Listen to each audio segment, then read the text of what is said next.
Hello and welcome back to Astro Capture, your podcast about astrophotography. I'm your host, Stéphane, and today in this episode we're going to talk about the essential equipment for beginners.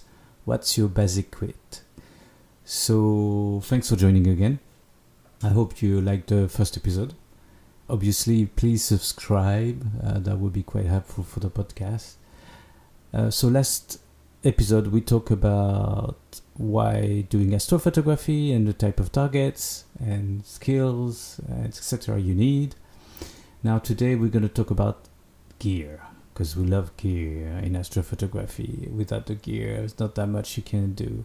But it doesn't mean you need all the latest super expensive gear, full frame camera, harmonic mount, 130 millimeter quintuplate telescope. You can do a lot with not much, and as alongside your skills, you can upgrade your equipment.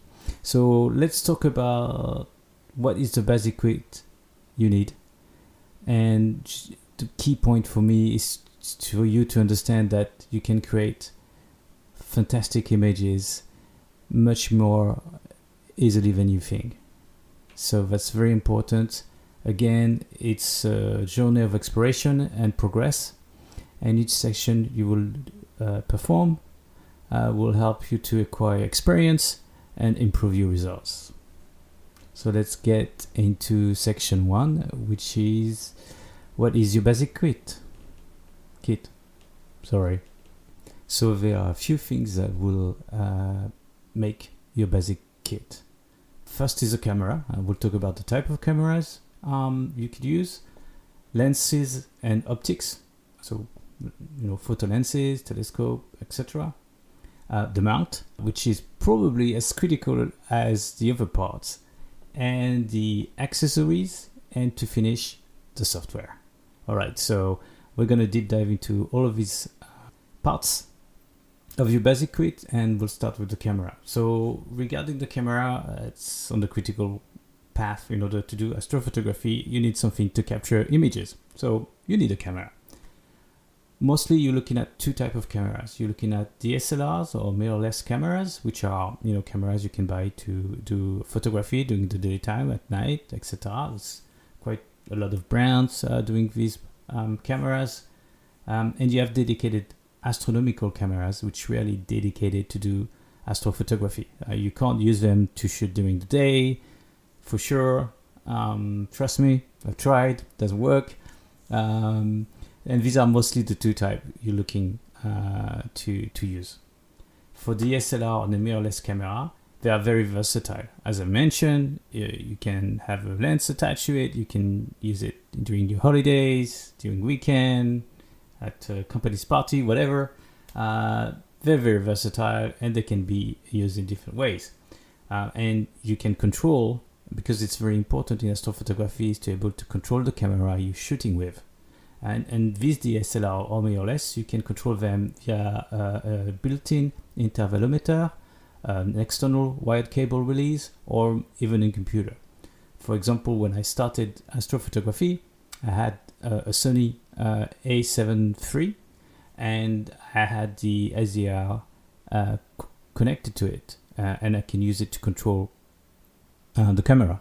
But when I do traveling and I don't have my gear with it, I will use intervalometer, which is pretty helpful in order to manage the sequence of shots I would like to take. So talking about intervalometer, it's a programmable remote control that allows you to program your exposure settings, the duration, the repetition, the numbers of sequence. It's very flexible. It really helps you to take many shots without any manual intervention. So you launch a sequence, and it do its thing until it's finished. So very handy. DSLR usually are about 8 bits or more, 10 bits, maybe sometimes 12 bits. The bits capacity of the camera is very important in terms of the gradations of images you will do in terms of the capture of the light. Basically, it's level of gray, and more bits you have, more level of grays you have, so you have a finer gradient for sure, and you got finer colors and details. Maybe I'm saying something wrong, but pretty much that's what I understand. Obviously, the SLR cannot be cooled, although there are some mechanism you could use potentially to do that, especially in summer. When I was shooting with my Sony A7, temperature was going high very quickly. I think in top of my head, I was shooting around, the sensor was about 35 degrees. It's very hot in south of France, so obviously it's not great for noise. But it works. And, the key thing, or the most important thing, the key takeaway, is there are very few bad modern digital camera. So use what you have. If you have a DSLR or mirrorless camera, that's all you got at the moment, use it. It's good enough. It will work, no problem. Now, if you want to use a dedicated astronomical cameras, then for deep sky astrophotography, that's clearly something that will make a big difference. And it's related to a couple of features related to the cameras themselves. The first key feature is you can cool the sensor. Cooling the sensor helps to reduce the thermal noise, which is essential for long exposure. And this will be very handy in terms of capturing as much detail as you can. Usually this camera will connect via USB, so you can plug and play them into any controlling computer, either a laptop or an SDR or Tubetech Stella Vita, using Nina, etc., etc. They come in monochrome or color, and that's obviously a big difference compared to DSLR mirrorless camera. The monochrome part or color stands for OSC, which is the one-shot color. So monochrome cameras are often more sensitive, which is usually pretty good for a guide camera. And most of them, all of them have a very good quantum efficiency. They have a very good noise control. It's usually what we call a unity gain you need to reach. But basically, dedicated astronomical cameras, for sure, the cooling is a key feature. It helps you to control the thermal noise of the cameras. They're easy to connect via USB, and you have two sort of them, monochrome, one-shot color camera. I use a one-shot color camera right now, and it works great. It's fantastic. I have the ZW AZ533 MC Pro Color. It's a fantastic camera. I can't complain. I love it. But of very good cameras with very good sensors, like the 585 or the 571, which I think is on the 2600 ZWO. So obviously, step up in the game. You have DSLR, mirrorless camera, use it. You have dedicated astronomical camera, even better, right? That's covering the part for the cameras. And now the next part, we're going to talk about lenses and optics. So now we've talked about cameras, which was the first part of your basic kit. Now we're going to talk about lenses and optics. So you have the camera, you need optics to collect the light. So there are different optics we're looking to do astrophotography. First one is the photo lenses. So usually these will be used for wide field imaging. So fast lenses with a low f number, i.e. f2.8 or f1.8, are crucial to gather as much light as possible. A simple 18 to 55 mm lens can be sufficient for photographing the galaxy or the Milky Way. So that's your photo lenses. Then the other optics you can use, and obviously which are extremely common, is telescope.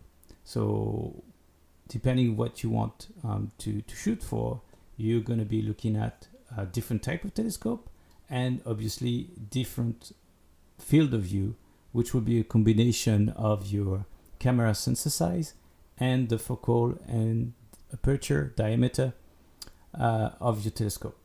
So when we talk about telescope, we have mainly two main type of telescope. You have what we call the refractors, which are telescopes with lenses, and reflectors, which are telescopes with mirrors.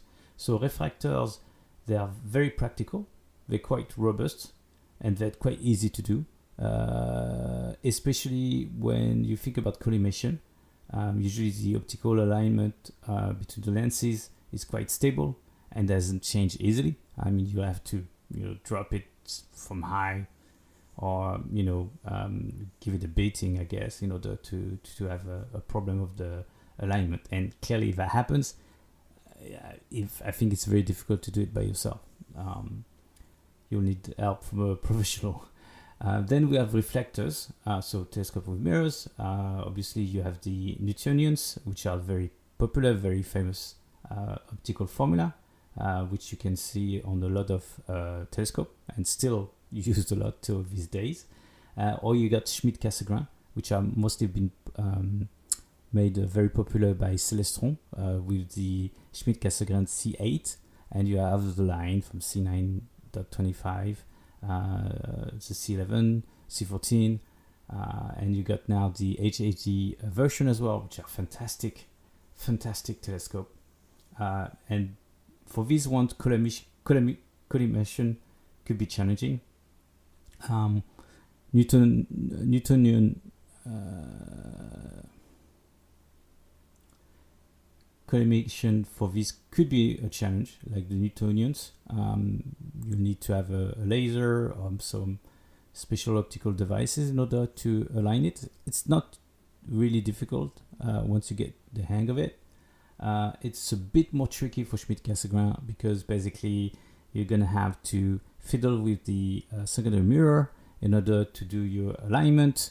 And you can see, and obviously you see a huge difference with the alignment on these two type of telescope. And lastly, probably the most important is the field of view. So when you're choosing optics, you need to have a consideration about what you're going to want to image. If you want to go from wide landscape to deep sky imaging, there's probably no telescope that can do that, or no optics that can do that. You're going to have to make choices. So we're talking earlier about photo lenses, so these ones will be very helpful for wide field imaging, from galaxy to shooting large nebulas like the California Nebula, etc., etc. So there's quite a few ones you can shoot.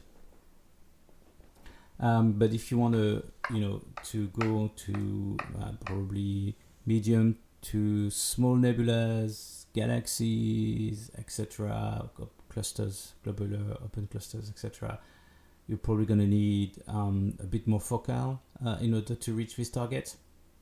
So something around 5.6, 7. Please check. You can use online calculators like Astronomy Tool, which is really good, and you can use to visualize the field of view you will get from the combination of your camera and your telescope. And finally, keep in mind also that you can have, or you're gonna have the need, or you could use some correctors and focal reducers. So these accessories are often used to ensure a flat image, a flat field of view across obviously all the field of view, or to reduce the focal of your telescope to make it faster. So for example, on my telescope, I got a flattener, which doesn't change the focal of my telescope, but flatten the image, and that means I've got pretty good stars within the corners, really sharp. It's amazing. And I've got also the reducer, which is a flattener at the same time, and we reduce my focal to 5.6 from f7. So that means open up my field of view. It's increasing my field of view, not by a huge amount, but it does, and it makes also my telescope faster, i.e. I will capture light much faster. So now we talk about cameras, we talk about lenses, optics. In the third part, we're going to talk about the mount. What about the mount? The mount is going to be an essential part of your kit as much as the camera and the lens. Some say it's most important and the most costly element of your deep sky imaging system, because without a good mount, even the best camera and telescope won't be able to produce good images of the stars, because there will appear streaks, or you will not be able to do long exposure. So usually you have different type of mounts, but mostly what we're going to focus on is equatorial mounts.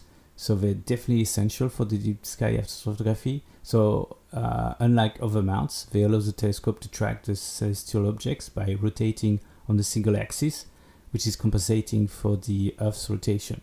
You have manual or motorized also. So for astrophotography, you definitely need to be able to track the object you're shooting with motors. So motorized mounts, especially with the GOTO functionality, are strongly recommended.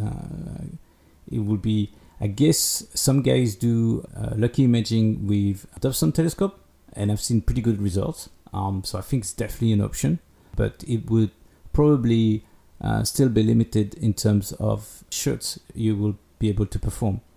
And tracking, long time tracking makes a huge difference. I mean, if you're looking at to do, let's say 20 hours, 30 hours on the same target, you're looking at multiple nights, you really want to be consistent in your framing, in your tracking, because it will allow you to take longer exposure.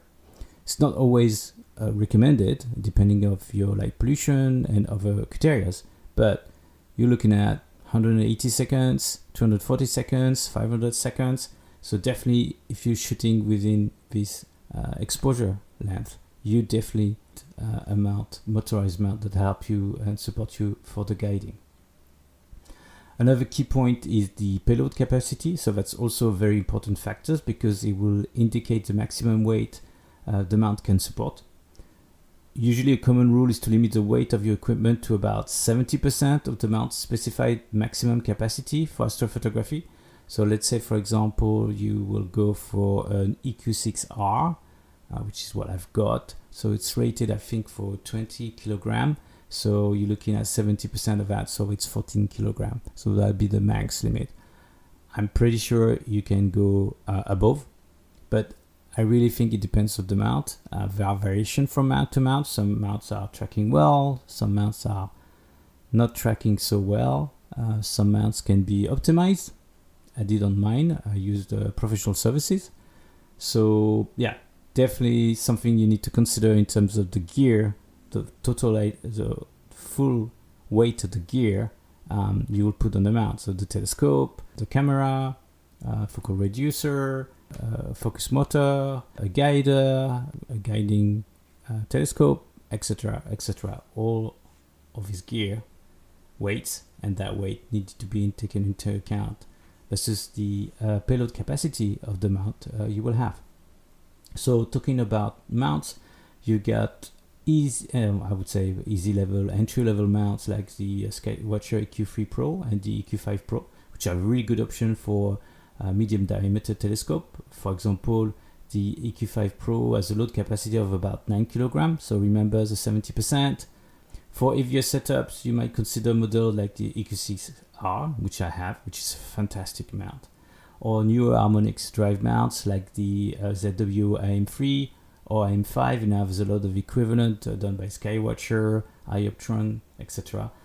These are these are light mounts, but they can support significant load. I mean, the AM5, if I'm not mistaken, has the same payload capacity as the EQ6R. So for, I don't know, a third of the weight of the mount, it's pretty good. And there are other benefits from harmonic mounts, but that may be another subject. One of the key considerations regarding the mount is the tracking issues. So obviously there are mechanical devices, and there are mechanical imperfection of the mount that can lead to tracking errors. So definitely this will create problem for long exposure. So that's where you need guiding, right? Another common problem is backlash, where the gears don't engage immediately when you're changing direction.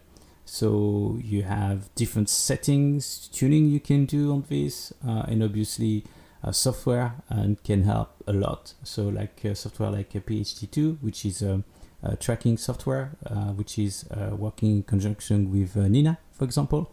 And that's really very good software. I highly recommend it. Now we've covered cameras, we covered optic lenses, we covered the mount, and we'll talk now about essential accessories and connectivity. Beyond the main equipment we've covered, some accessories and good organization will make your session much more enjoyable. I guess alongside the mount is the tripod. So a stable tripod is fundamental. It ensures your camera is as stable as possible and avoid any motion blurs, tracking problem, etc., etc. Leveling is important. Also, make sure your tripod is stable and leveled. Obviously, once you've done the polar alignment, it's no longer a problem because polar alignment will compensate for any leveling issues with your tripod. But nevertheless, stable tripod is fundamental. You can see on the new ZWO harmonic drive mounts, they have like carbon tripod. I think it's great for, light setup, but for heavy setups, I wouldn't trust that. I'd probably go for something more solid like a wooden tripod, which are very stable and they are very good at absorbing shocks, or something a bit more usual like an EQ6 R tripod. I think that would do the trick. Another thing is the power supply. You need power to power. You need power. There's no way around it. You need power for your camera. You need power for your mount. You need the power for the guiding, for everything. So a stable power source is required. So if you have a mobile setup, so you can use some laser batteries, Li-ion batteries, which are pretty good, and they're becoming more and more common and cheaper and cheaper.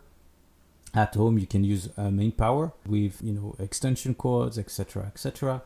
I kind of use both, to be honest. When I can, I prefer to use main power because I can last longer. The battery I have for when I'm remote or somewhere else will last 3 to 4 hours, which is, I think it's 200 watt battery. Especially in summer, the power consumption is very high as I'm shooting at -10. But, if you're mobile, invest in a good battery with enough capacity for you to last, the intended period of shooting. So let's say you're shooting for the night, you're going to be 6, 7, 8, 9, 10 hours. You need to power it throughout that time. Maybe you can have several batteries, but it's not great because basically you're going to have to interrupt your shoot, shut down your system, restart it. Not amazing. So probably a good battery with enough power would be enough. And you can probably calculate the power consumption of your setup. So you can work out what's the capacity you need. Also, very important, although it's a minor point, it's cable management. All the cables must be secure. You need to make sure they're not going to snag, they're not going to create tension that's going to affect your tracking or even damage your equipment. So you got tie wraps, USB hubs, whatever can greatly improve the reliability and the simplicity of your setup. So you can even plan cable runs on paper first to avoid problems. I've used different Velcro tape and different things like that in order to control my cable management. It's not amazing, but it works. It's fast.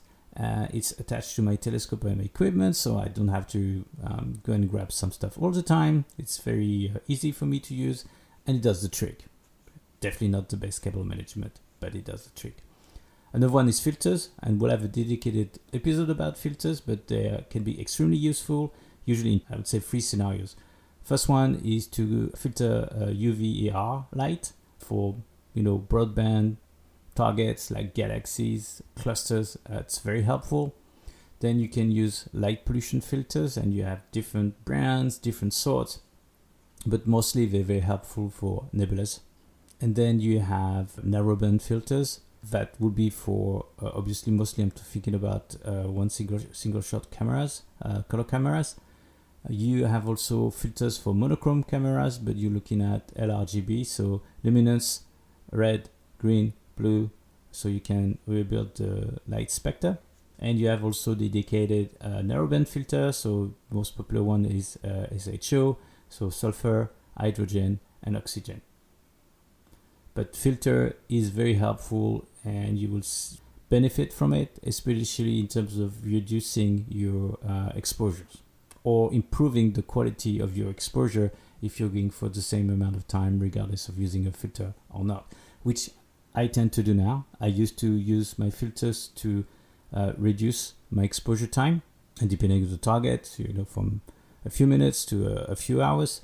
But I realize that more data I have, the better it is. And if I can use a filter in addition to that to increase the signal I will have for my exposure, I think it's the best situation. And maybe you heard my cat in the background. He's very keen to appear on the podcast, so that was this one time where you appear, hopefully. And last but not least, the last accessory I want to talk about is the focusing systems. So achieving perfect focus is crucial for sharp images. There's no way around it.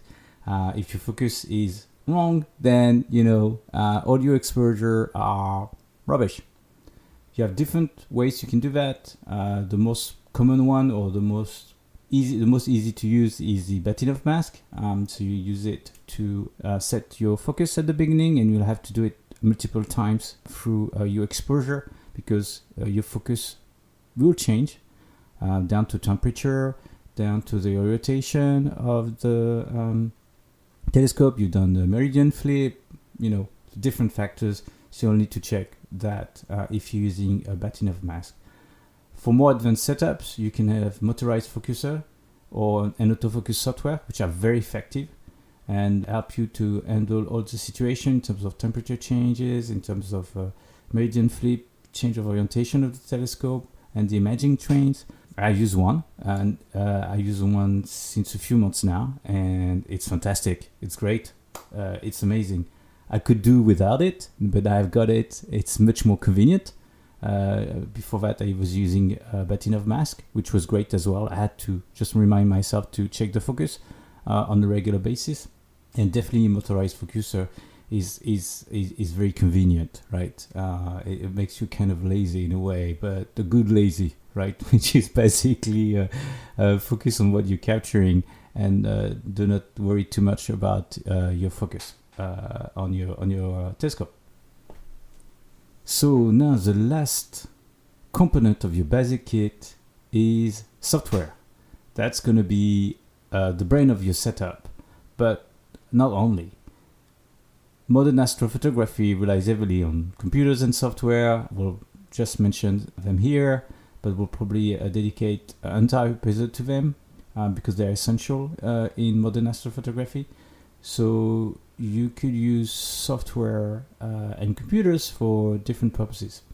First one is to control your camera and your mount.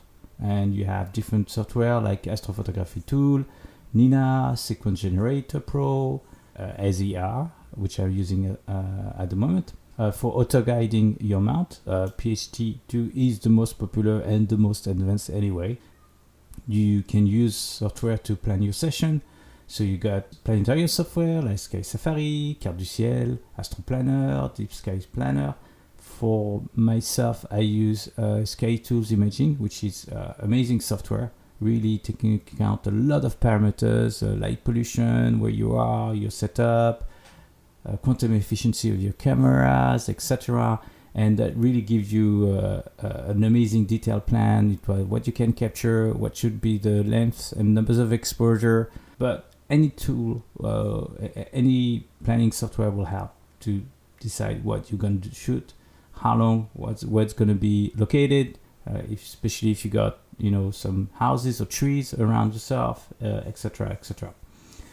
Then processing your images. So here we have a few choices. Obviously, Seril, which is probably the best free software for astrophotography processing, and you have also PixInsight, which I use heavily. And you have a tool like Deep Sky Stacker, Nebulosity, and obviously Photoshop, because you can do everything with Photoshop, even astrophotography.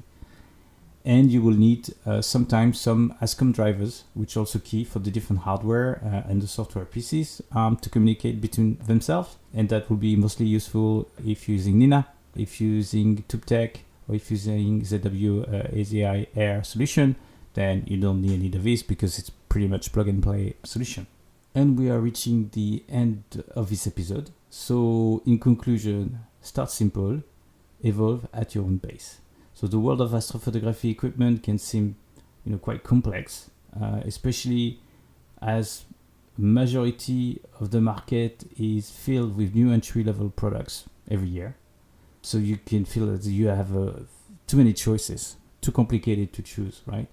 But keep in mind that it's best to start with basic equipment so you can decide if it's ready for you or not. So you can go for a Newtonian telescope. You can use the DSLR you're using during your holidays. You can get a mount secondhand.